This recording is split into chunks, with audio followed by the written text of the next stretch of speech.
Aathirai to FJ உங்க மேல ஒரு டாஸ்க்ல வந்து லைம்லைட் ஒரு கேஸை தோத்துட்டு சொல்ல வேண்டிய எதுவும் வெளியே வர வேண்டிய நீங்க நினைக்கிறீங்க சார் அதை டிஸ்கஸ் பண்ணி. நண்பர்கள் அனைவருக்கும் வணக்கம். இன்னைக்கான 3வது ப்ரோமோ ரிலீஸ் ஆயிருச்சுங்க. ஆக்சுவலா விஜய் சேதுபதி எஃப்ஜே கிட்ட தான் நிறைய கேள்வி கேட்கறாரு. இந்த ப்ரோமோல என்னெல்லாம் நடந்தது அப்படின்றத பாக்குறதுக்கு முன்னாடி இந்த வீடியோக்கு ஒரு லைக் மட்டும் போடுங்க. ரெக்வஸ்டா தான் இந்த விஷயத்தை கேட்கறேன். நீங்க லைக் போட்டீங்கன்னா இந்த வீடியோ புஷ் ஆகிறதுக்கு ஹெல்ப்ஃபுல்லா இருக்கும். அதனால தயவு செஞ்சு லைக் போடாம இருக்கவங்க ஒரு லைக் போட்டுருங்க. அதே மாதிரி நம்ம சேனலை இன்னும் சப்ஸ்கிரைப் பண்ணாம இருக்கவங்க சப்ஸ்கிரைப் பண்ணி வச்சுக்கோங்க. ஆக்சுவலா விஜய் சேதுபதி அந்த கோர்ட் டாஸ்க் சம்பந்தமா எஃப்ஜே டு ஆதிரை அப்படின்ற மாதிரி பேச ஆரம்பிக்கிறாரு. ஆக்சுவலா ஆதிரை வந்து எஃப்ஜே எதிராக ஒரு கேஸ் கொடுத்திருப்பாங்க. அந்த கேஸ்ல இவன் என்னமோ பெரிய இவன் மாதிரி வந்து அந்த இடத்துல மன்னிப்பு கேட்டிருப்பான். வெளியே வந்து எனக்கே அவ ஸ்கெட்ச் போடுறாளா, நான் எப்படி முடிச்சேன் பாத்தியா அப்படின்ற மாதிரிலாம் சீனை போட்டிருப்பான். கேவலமான ஒரு விஷயம் பண்ணிட்டு அதை கெத்த வேற வெளியே வந்து சொல்லிட்டு இருந்தாங்க.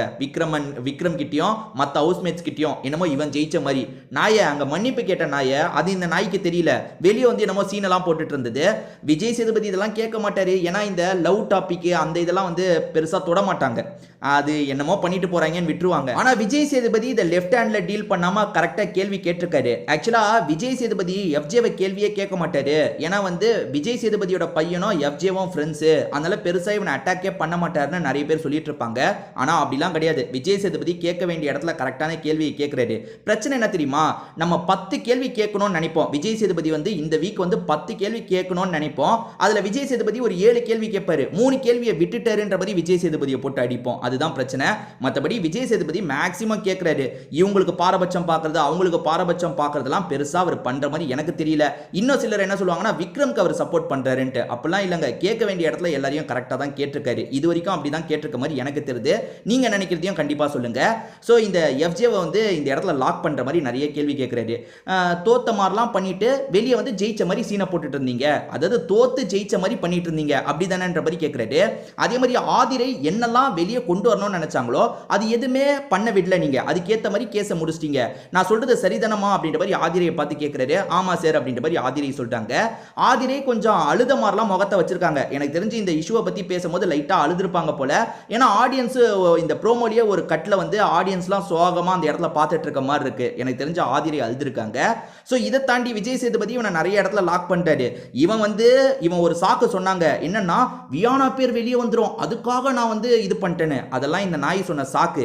ஏண்டா அப்படியே நீ அவ்வளோ நல்லவனா, வியானாக்கு ஒரு கெட்ட பேர் வந்துடும்ன்றதுக்காக லாக் பண்ணன்ட்டு உன் கூட சேர்ந்ததுனால கெட்ட பேர் வந்தது.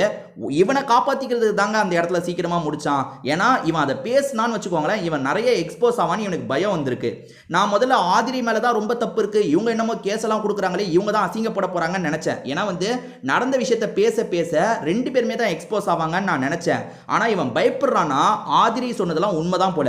ஆதிரியை விட இந்த எஃப்ஜே மேல நிறைய தப்பு இருக்கு போல. ஏன்னா அவ்வளவு சீக்கிரமா கேஸ முடிக்கணும்னு இவன் எதுக்கு நினைக்கணும்? சரி, வியானாவா அந்த டாபிக்ல கொண்டு வராம ஆதிரிக்கும் இவனுக்கும் நடந்ததை பத்தி இவன் பேசலாம், இவன் சைடு ஜஸ்டிபிகேஷன்லாம் கொடுக்கலாம்ல. அந்த இடத்துல இவர் மண்டி போட்டுட்டாரு. நான் பண்ணதுதான் தப்புன்னு வந்து சாரி கேட்டுட்டு வெளியே வந்துட்டாரு. வெளியே வந்துட்டு அவ பண்ணதுதான் தப்பு, அவ தான் என்கிட்ட முத்தம் கேட்டா. அன்னைக்கு முழுக்க இவன் அலப்புறா பண்ணிட்டு இருந்தாங்க. லைவ் பார்த்துருந்தீங்கன்னா உங்களுக்கு தெரிஞ்சிருக்கும். அங்க இவர் வந்து தோத்துட்டேன்னு ஏத்துக்கிட்டாரு. ஆனா வந்ததுக்கு அப்புறம் இல்ல நான் எல்லாத்தையும் ஏத்துக்கல, அவ சொன்னது இது தப்பு அது தப்புன்ற மாதிரிலாம் சொல்லிட்டு இருந்தான். அங்க பேசுப்பா, அங்க பேசினா பதிலுக்கு அவளும் பேசுவா, நிறைய விஷயம் எக்ஸ்போஸ் ஆகும்ல. ஆதிரை அவ்வளவு பிளான் பண்ணி வச்சிருந்தாங்க. இவன் பண்ற பொறுக்கித்தனம் எல்லாத்தையுமே எக்ஸ்போஸ் பண்ணும். ஏன்னா இவன் நம்மள ஏற்கனவே ஆதிரை எக்ஸ்போஸ் ஆயிட்டாங்க. நான் இப்பயும் சொல்றேன், ஆதிரை வந்து அப்படியே பயங்கர நல்லவங்கலாம் கிடையாது. ஆதிரையும் ஏகப்பட்ட தப்பு பண்ணியிருக்காங்க. ஆனா இப்ப ஆதிரை மட்டும்தான் மக்கள் கிட்ட எக்ஸ்போஸ் ஆயிருக்காங்களே தவிர இந்த கேடி நாயி எஃப்ஜே எக்ஸ்போஸ் ஆகல. அவனை எக்ஸ்போஸ் பண்ணிடலாம் நினைச்சாங்க, அதை சூப்பரா இவன் டேக்கிள் பண்ணிட்டான். அது அவன் வந்து நான் சூப்பரா சாமர்த்தியமா இதை சமாளிச்சிட்டான்னு நினைக்கிறான். அது தப்புங்க. இந்த இடத்துல விஜய் சேதுபதி நிறைய கேட்கிறாரு. அதாவது வந்து இவன் என்ன சொல்றான்னா, சார் அதெல்லாம் இங்க பேச வேணாம், அதெல்லாம் பேசிக்கலாம், அப்புறமா பேசிக்கலாம்னு நினைச்சேன்ற மாதிரி சொல்றான். எங்க அப்புறம் எதுக்குங்க இந்த கோர்ட் டாஸ்க்கு? அந்த மாதிரி விஷயத்தை பேசுறதுக்காக தானே இந்த கோர்ட் டாஸ்கே வச்சிருக்காங்க. அங்கதானே அந்த இஷ்யூ அட்ரஸ் பண்ணும். அதாவது அந்த இஷ்யூவே வந்து நீங்க அதை சார்ந்து பேசவே கூடாதுன்றதுக்காக இழுத்து மூடிட்டீங்க அப்படிதானேன்ற மாதிரி கேட்கிறாரு. இவன் இந்த இடத்துல அப்படியே அமைதியா முடிச்சிட்டு இருக்க மாதிரிலாம் முகத்தை வைக்கிறான். எனக்கு தெரிஞ்சு இதுல அமித்தும் மாட்ட வாய்ப்பு இருக்கு. அமித் நேத்து தான் பல அடி வாங்கினாரு, நேத்து சம்பந்தமே இல்லாம அடி வாங்கினாரு. இன்னைக்கு இந்த இதுலயும் கேள்வி வாங்க வாய்ப்பு இருக்கு. என்னன்னா அமித் தான் வேகமா அந்த கேஸை முடிச்சு வச்சிருப்பாரு. அவர் என்ன சொல்றாருன்னா, அவன் கில்ட்டின்னு ஏத்துக்கிட்டான், அதனால நான் முடிச்சு வச்சேன்னு சொன்னாரு. எங்க நஜ கேஸ்ல ஒருத்தர் கில்ட்டினா வந்து ஏதாவது தண்டனை கிடைக்கும், இவனுக்கு அந்த மாதிரி தண்டனை இல்லைன்றதுக்காக டக்குன்னு கில்ட்டின்றான். தண்டனை ஏதாவது தருவோன்னு சொன்னா அவன் கில்ட்டின்றதை ஏத்திருப்பானா? ஏத்திருக்க மாட்டான். ஸோ வந்து இவன் சாமர்த்தியமா அந்த கேஸ்ல தப்பிச்சான். இன்னைக்காவது அதை பத்தி கொஞ்சம் பேசுற மாதிரி இருந்தா நல்லா இருக்குங்க. இந்த பொறுக்கி கொஞ்சம் எக்ஸ்போஸ் ஆவான். இதுதான் என்னோட நிலைப்பாடு. நீங்க நினைக்கிறத பத்தி உங்களோட கருத்தை கமெண்ட்ல ஷேர் பண்ணுங்க.